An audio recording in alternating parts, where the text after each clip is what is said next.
Bom dia, alegria estarmos mais uma vez reunidos para adorar ao Senhor e meditar na palavra de Deus no livro de Atos dos Apóstolos, que é o volume 2 da obra de Lucas. Estudamos o Evangelho de Lucas e agora estamos estudando o livro de Atos. E é interessante compreender o tema do capítulo 1 do livro de Atos. Estamos em Atos 1 e nós estamos observando estarmos firmes nos fundamentos da igreja.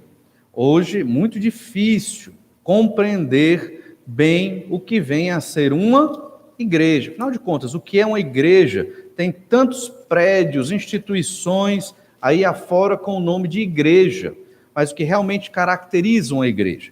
Nós queremos observar estas bases desde o capítulo 1. Nós já vimos que Jesus quer que sua obra continue aqui na terra. É isso que nós temos observado e temos visto que o livro de Atos dos Apóstolos é um livro extremamente missionário. E às vezes nós confundimos, qual é a missão do cristão, qual a missão do crente. Muitas pessoas procuram a igreja para resolver os seus problemas. E Deus resolve, porque o Senhor é misericordioso, gracioso e maravilhoso. Nós oramos, suplicamos, e se Deus quiser, for da vontade de Deus, Ele resolve. Mas às vezes Deus permite que passemos por problemas, e essa é a vontade de Deus, para que aprendamos algo, para que cheguemos mais perto de Deus, para que nos humilhemos diante da vontade do Senhor. Tem muitas razões e motivos, varia de pessoa para pessoa, não é verdade? Então não podemos achar que a obra da igreja é uma obra assistencial voltada para resolver os problemas dos homens. A igreja do Senhor Jesus Cristo tem um objetivo sobrenatural, espiritual, que é a proclamação do reino de Deus na terra. E Jesus nos chama das trevas do pecado, o Espírito de Deus nos converte de onde nós estávamos, na lama do pecado, para sermos filhos de Deus. Com que propósito? Proclamar o Evangelho do Senhor Jesus Cristo para a glória de Deus. Enquanto estamos aqui, reunidos como igreja, nós estamos também proclamando o Evangelho, mas em outra perspectiva, adorando a Deus, cantando ao Senhor, refletindo sobre a nossa vida, sobre os nossos pecados e como melhorar para agradar ao Senhor nosso Deus. Mas quando formos lá para o mundo, segunda-feira, vai para o trabalho, vai para a universidade, vai para a escola, na família, em qualquer canto, é ali que nós vamos continuar a obra de Jesus. O livro de Atos dos Apóstolos é a continuação da obra de Jesus. Só que Jesus subiu aos céus, nós continuamos a obra do Senhor Jesus Cristo. Olhe Atos capítulo 1, vamos ler do verso 1 ao 5, que já estudamos, para depois partir para o verso 6. Escrevi primeiro o primeiro livro, ó Teófilo, relatando todas as coisas que Jesus começou a fazer e a ensinar, até o dia em que, depois de haver dado mandamentos por intermédio do Espírito Santo, os apóstolos que escolhera foi elevado às alturas. A estes também, depois de ter padecido, se apresentou vivo com muitas provas incontestáveis, aparecendo-lhes durante 40 dias e falando das coisas concernentes ao reino de Deus. E comendo com eles, determinou-lhes que não se ausentassem de Jerusalém, mas que esperassem a promessa do Pai, a qual disse ele: de mim ouvistes, porque João, na verdade, batizou com água, mas vós sereis batizados com o Espírito Santo, não muito depois destes dias. Jesus quer que sua obra continue na terra. Jesus ressuscitou, vamos ver que Jesus subiu ao céu, para que o Espírito Santo viesse e nos capacitasse a realizar a continuação da obra do Senhor Jesus Cristo aqui na terra.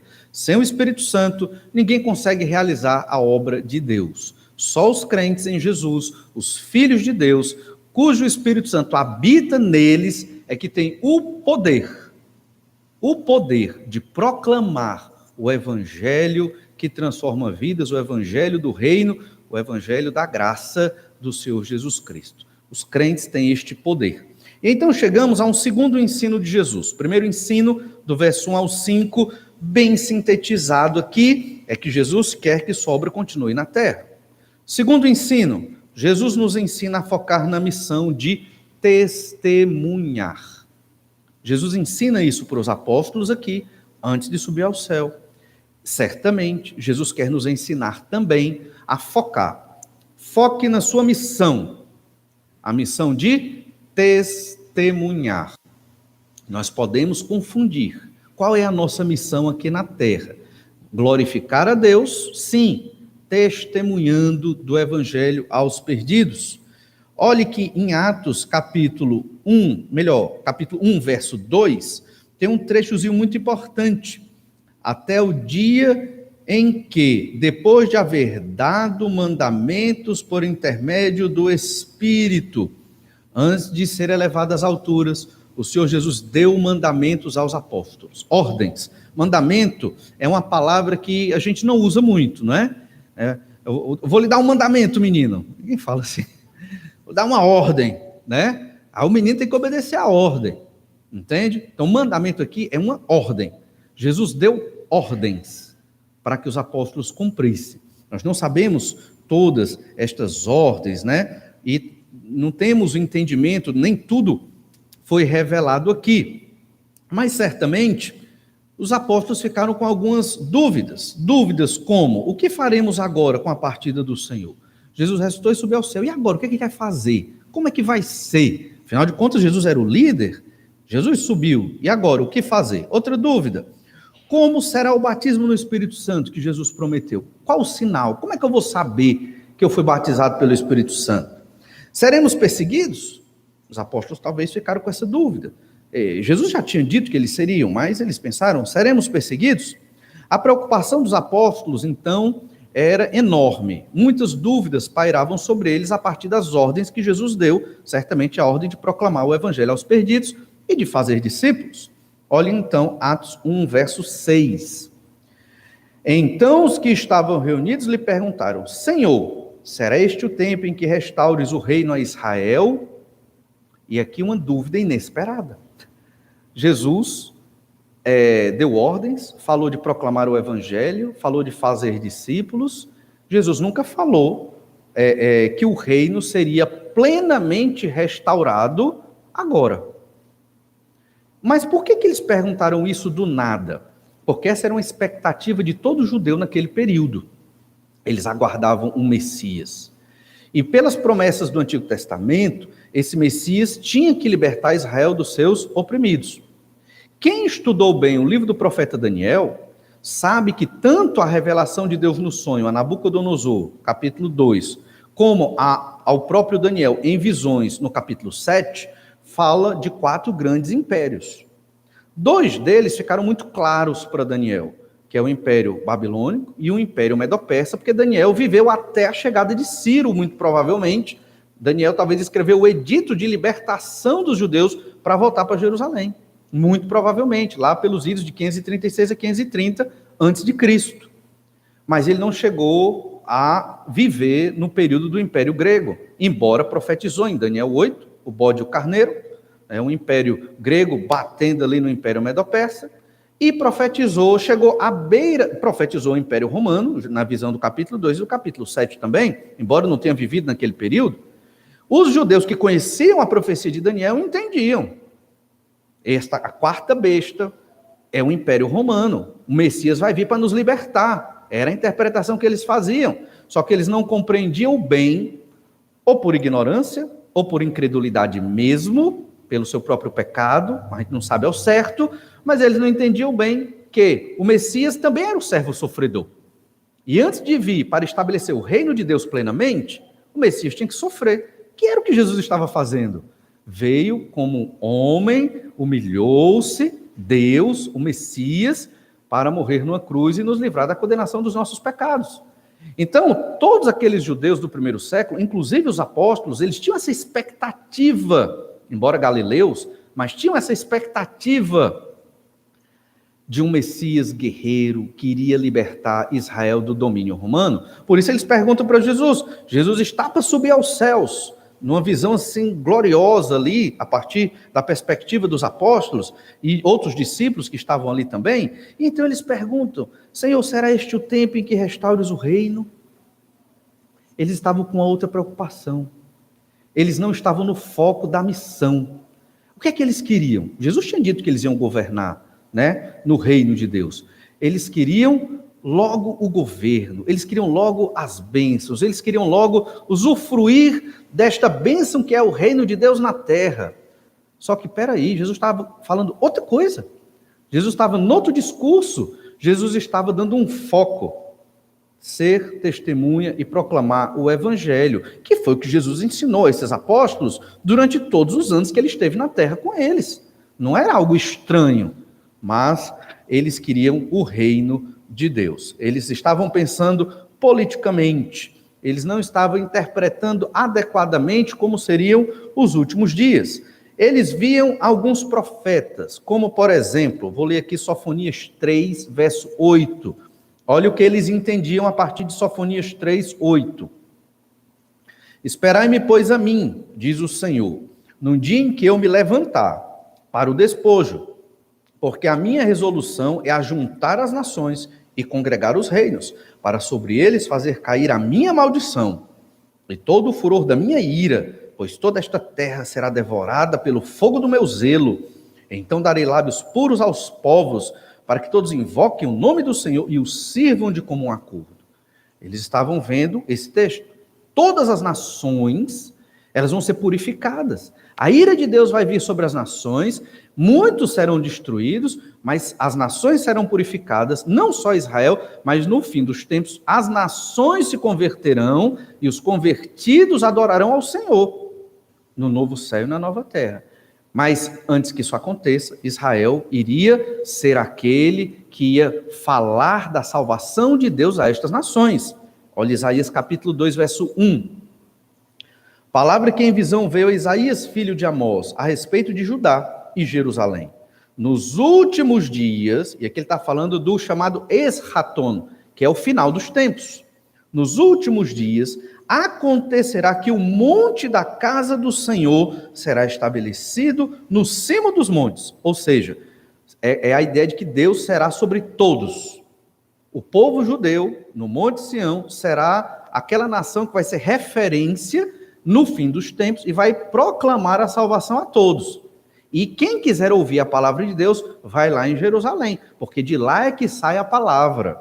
Olha o que ele diz aqui no verso 2 ainda. Será estabelecido no cimo dos montes e se elevará sobre os outeiros, e para ele afluirão todos os povos. Então os povos vão lá ouvir a mensagem no monte de Deus, Sião, onde está Jerusalém.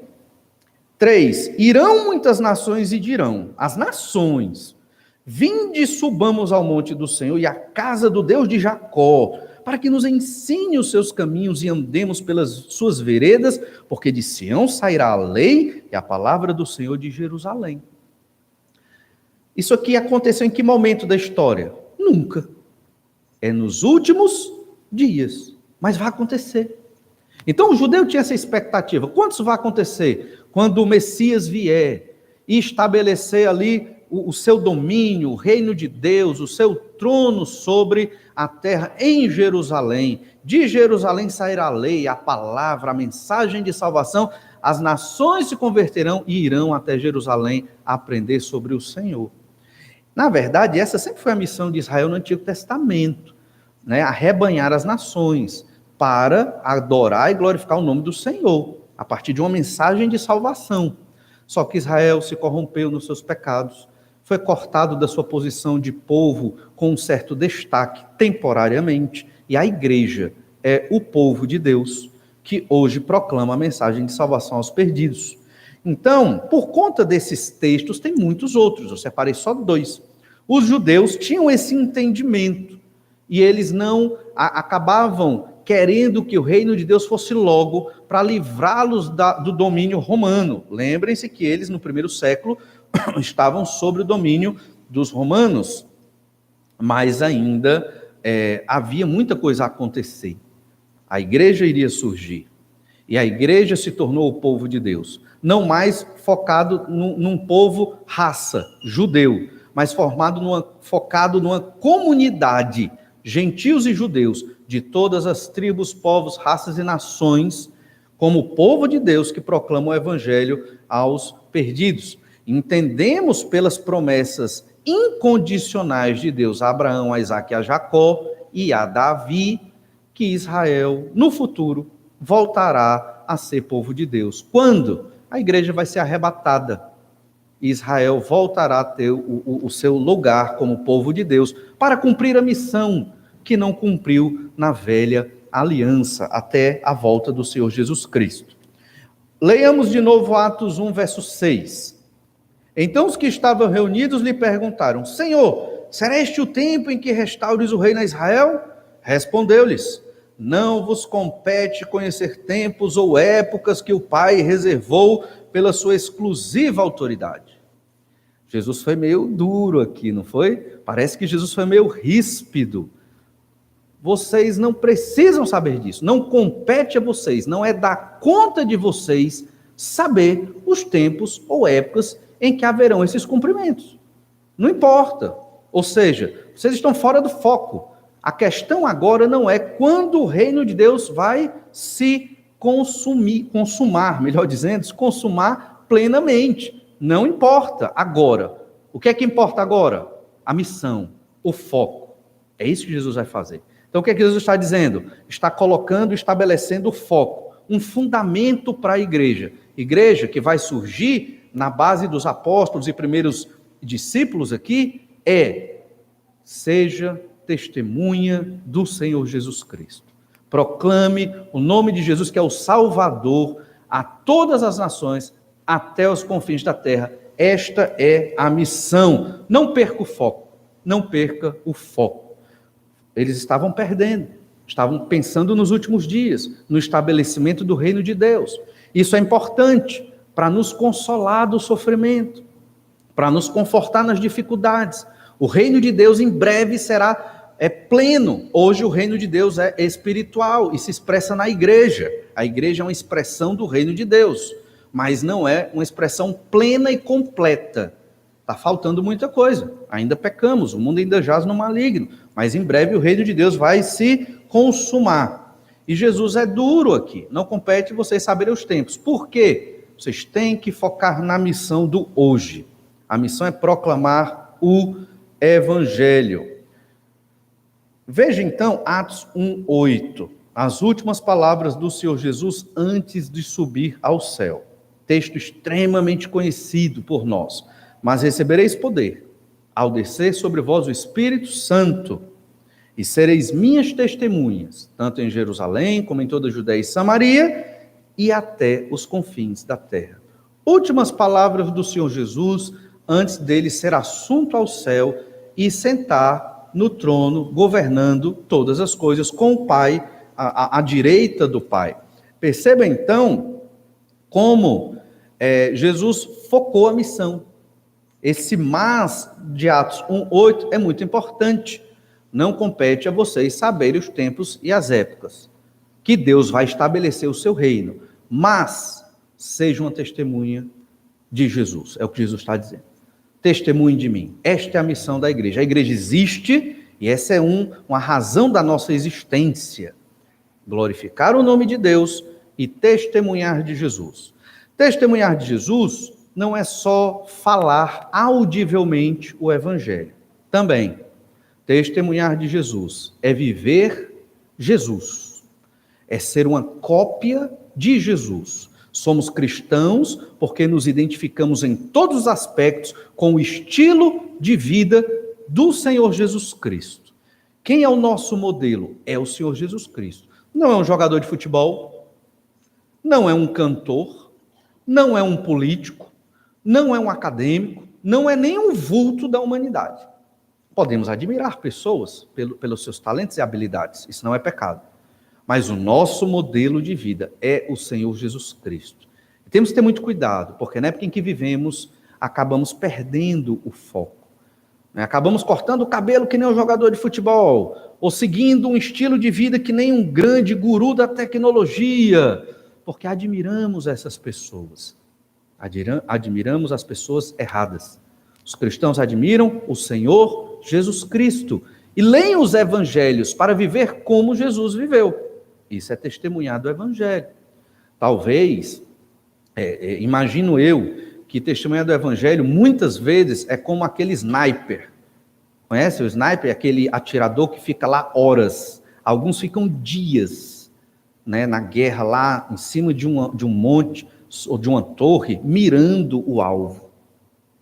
Quando chega o momento certo, ele atira e geralmente ele não erra. Às vezes você está no seu trabalho, no meio de pessoas não crentes, e você passa talvez meses, anos, testemunhando com a sua vida, amando, sofrendo até abusos dos outros, né? Ignorâncias, maus tratos às vezes, mas aguentando em amor, retribuindo em amor, para que no momento certo você consiga falar do evangelho da salvação para aquela alma perdida que vai para o inferno, porque não tem Jesus como Senhor e Salvador. Devemos ser como estes snipers, aproveitar as oportunidades para pregar o evangelho. Mas não quer dizer que você também não possa pregar em outros momentos e várias vezes. Mas muitas vezes é uma vida de testemunho para conseguir atingir o evangelho naquela pessoa. Isso é testemunhar do evangelho. Lá em Lucas 24, verso 47, Jesus já tinha falado disso para os discípulos. Olha o que ele diz: e quem em seu nome se pregasse arrependimento para a remissão de pecados a todas as nações, começando de Jerusalém, vós sois testemunhas destas coisas. É a mesma mensagem de Atos 1:8, está lá em Lucas 24, 47 a 48, mesma mensagem, testemunhar de Jesus a todos os povos, vós sois essas testemunhas. Os apóstolos são testemunhas diretas da ressurreição de Cristo. Nós somos testemunhas da transformação que Jesus fez em nós. Irmãos, estamos aqui, é porque o nosso ser foi modificado sobrenaturalmente, que é o que nós chamamos de regeneração. E aí passamos pelo processo da conversão, arrependimento de pecado e fé. Só se arrepende de pecado aquele a quem Deus age, aquele quem Deus mostra com o Espírito Santo o quanto o nosso pecado é terrível. Porque ninguém gosta de se arrepender de pecado e de reconhecer seus pecados. Só os crentes em Jesus, quando estão nesse processo de conversão. E ao nos convertermos, nos tornamos povo de Deus, corpo de Cristo, a noiva do Cordeiro. Para quê? Para ser testemunha de tudo que Jesus faz nas nossas vidas. Essa é a nossa missão. Este é o foco que o Senhor Jesus quer nos dar. Atos 1:8 é interessante também, porque além de Jesus dar o foco, Jesus estabelece o plano. Atos 1:8 é o resumo do livro de Atos. Atos dos Apóstolos tem aí 28 capítulos. Do capítulo 1 ao capítulo 7, tanto em Jerusalém. De Atos 1 ao 7 é a pregação do evangelho a Jerusalém. Atos 8 e 9, como em toda a Judéia e Samaria. O evangelho se expande para a Judéia e Samaria. E até os confins da terra, Atos 10 até o capítulo 28. Após a conversão de Paulo, sendo enviado com Barnabé e uma equipe missionária na primeira grande viagem missionária. A igreja, ela cresceu enormemente em pouco tempo. Muitos convertidos, a pregação dos apóstolos, que eram covardes quando Jesus foi preso no Getsêmani, agora são pregadores corajosos, prontos para ser presos e morrer por Jesus. Obra do Espírito Santo de Deus na vida deles, certamente. Muitos se converteram. Na pregação de Pedro, cerca de 3.000, mais à frente, mais quase 6.000. Muitos sacerdotes que certamente apoiaram a crucificação de Jesus haviam se convertido. Isso é um milagre incrível. Sacerdotes corruptos haviam se convertido ao nome do Senhor Jesus Cristo. A igreja estava explodindo em fé, amor. Mas a igreja não estava cumprindo o plano de Jesus. A igreja tinha que pregar fora de Jerusalém. Às vezes, irmãos, é tão gostoso estar na igreja, é tão bom estar na igreja, que nós achamos que o ministério do crente é só vir para a igreja, né? E porque aqui é muito bom, isso aqui é o suprassumo, isso aqui é a cereja do bolo, isso aqui é maravilhoso estar num culto. Eu não sei como é que o irmão perde um culto. Perder um culto é perder a graça, né? Não tem graça. Ficar em casa assistindo pela internet também, respeito os irmãos que ficam e tal, eu entendo, mas não é, né, a mesma coisa de estar com os irmãos. E eu confesso que a minha infelicidade toda vez, particularmente, que termina o culto, que a gente vai para casa, é porque eu lembro, eu não falei com aquele irmão, e aquele outro ali, eu não conversei com aquele, e eu gostaria de conseguir conversar com todos, mas não vai dar, né? Infelizmente, às vezes não dá, mas no novo céu e na nova terra vai dar, né? Vamos ter a eternidade para bater longos papos, né? E edificantes com todos. Vai ser um negócio assim, extremamente maravilhoso. Porque os retiros da igreja, ou de casais, ou de jovens, ou de crianças, é como se fosse um pedacinho desse novo céu e nova terra, porque você está lá 3, 4 dias, né? Você tem muito tempo para conversar bastante, né? E aprender uns com os outros. A igreja de Jerusalém estava, assim, vivendo um momento de amor muito grande, enorme comunhão. Mas a comunhão não é fundamental para a igreja. Isso pode chocar, né? A comunhão não é fundamental? Pois é, tem algo mais importante. Comungar é bom, e comunhão é ter tudo em comum. O que é que nós temos em comum? Jesus Cristo, nosso Senhor e Salvador, nós temos em comum. O Espírito Santo, a palavra de Deus, o Pai, temos tudo isso em comum. O estilo de vida cristão, como a Bíblia ensina, temos isso em comum. Mas comunhão no sentido de estar junto é importante, mas não é fundamental.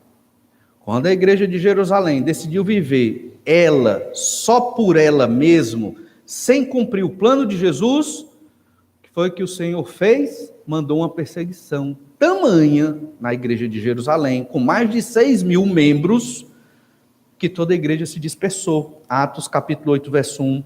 E Saulo consentia na sua morte. Estevão foi morto, apedrejado, no capítulo 7. Naquele dia, levantou-se grande perseguição contra a igreja em Jerusalém, e todos, exceto os apóstolos, foram dispersos pelas regiões da Judeia e Samaria, o segundo passo do plano de Jesus. Interessante? Por acaso? Não. Era Jesus administrando a igreja. Jesus é o cabeça da igreja, ele administra a igreja.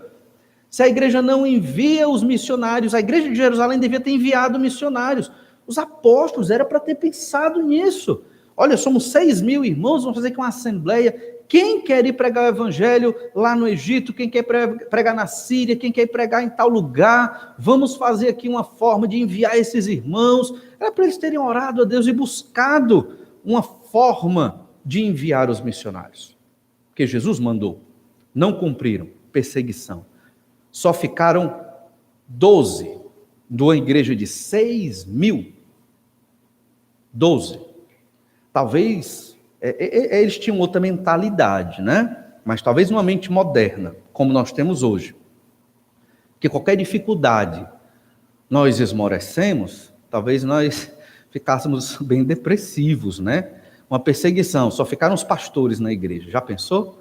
Só 2, eu, o pastor Jaime e as nossas famílias. Todo mundo fugiu da perseguição para pregar o evangelho em outro lugar. Eita, ia ficar um negócio bem difícil, complexo. A gente ia começar a pregar, fazer alguma coisa aqui para a igreja ter, né, novos membros, novos crentes na igreja do Senhor Jesus Cristo.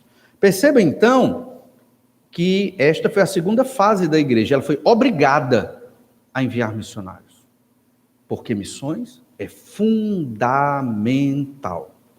Se não fosse fundamental, Jesus deixava a igreja de Jerusalém como estava. Mas era fundamental, e é fundamental para o plano de Deus. O missionário tem que ser enviado, e nós temos como igreja que enviar os missionários. E então, até os confins da terra, Atos 13, verso do 1 ao 3. Foi a primeira viagem missionária, onde nós observamos o início dessa investida da obra até os confins da terra. Havia na igreja de Antioquia profetas e mestres, Barnabé, Simeão por sobrenome Níger, Lúcio de Cirene, Manaém, Colasso de Herodes, o tetrarca, e Saulo. E servindo eles ao Senhor e jejuando, disse o Espírito Santo: separai-me agora Barnabé e Saulo para a obra a que os tenho chamado. Então, jejuando e orando, impondo sobre eles as mãos, os despediram. viagem missionária, primeira, houveram mais duas, muitas igrejas foram plantadas nesse período do ministério do apóstolo Paulo, e o desejo dele era ir aos confins da terra. Os confins da terra, no mundo daquela época, o mundo do Império Romano, era a Espanha. Então, lá em Romanos, capítulo 15, verso 23 e 24, nós lemos: mas agora, não tendo já campo de atividade nestas regiões, e desejando há muito visitar-vos, penso em fazê-lo, quando em viagem para a Espanha, pois espero que de passagem estarei convosco, e que para lá seja por vós encaminhado, depois de haver primeiro desfrutado um pouco da vossa companhia. Roma era o centro do mundo. O evangelho chegou no centro do mundo. E Paulo queria ir naquela igreja que ele não conhecia. Por isso escreveu a carta aos romanos, mas também para que aquela igreja o enviasse para a Espanha.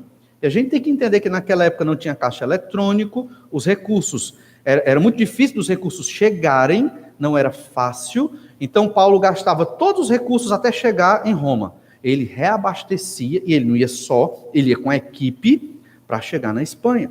E lá ele ia proclamar o evangelho, onde não haviam convertidos, provavelmente ali. Irmãos, esse é o foco que Jesus quer que nós tenhamos na igreja de Deus. Uma igreja que não proclama a obra missionária, que não prega o evangelho, que não testemunha de Jesus, ela não é igreja, certo? Ela pode ter um nome, mas ela não é igreja. Da mesma forma que uma igreja que não estuda a Bíblia, não é igreja. Que não ora, não é igreja. Perde o essencial do que é uma igreja. Isso nós devemos ter muito claro na nossa mente. Os apóstolos estavam perdendo o foco. Queremos logo o reino. Opa, peraí, antes do reino consumado, vem a igreja, que é um cumprimento parcial do reino de Deus na terra. E por fim, o último ensino de Jesus neste texto é que Jesus nos confiou a obra da igreja. Jesus deu para nós. Vocês, convertidos, santos, vão cuidar desta obra. Olha o que diz o verso 9. Ditas estas palavras, foi Jesus elevado às alturas à vista deles, e uma nuvem o encobriu dos seus olhos. Estando eles com os olhos fitos no céu, enquanto Jesus subia, eis que dois varões vestidos de branco se puseram ao lado deles. Jesus estava subindo e estes varões chegaram, dois anjos provavelmente, à semelhança dos anjos lá na ressurreição, e lhes disseram, verso 11, varões galileus, por que estáis olhando para as alturas? Esse Jesus, que dentre vós foi assunto ao céu, virá de modo como vistes subir. O reino de Deus vai se consumar. É o que os anjos estavam dizendo aqui. Quando Jesus voltar. Jesus pregou isso. Lá em Lucas capítulo 4, na sinagoga, lá em Nazaré. O dia do Senhor. Isaías 61, verso 2. Fechou o livro. Faltava uma parte do versículo. O ano da vingança.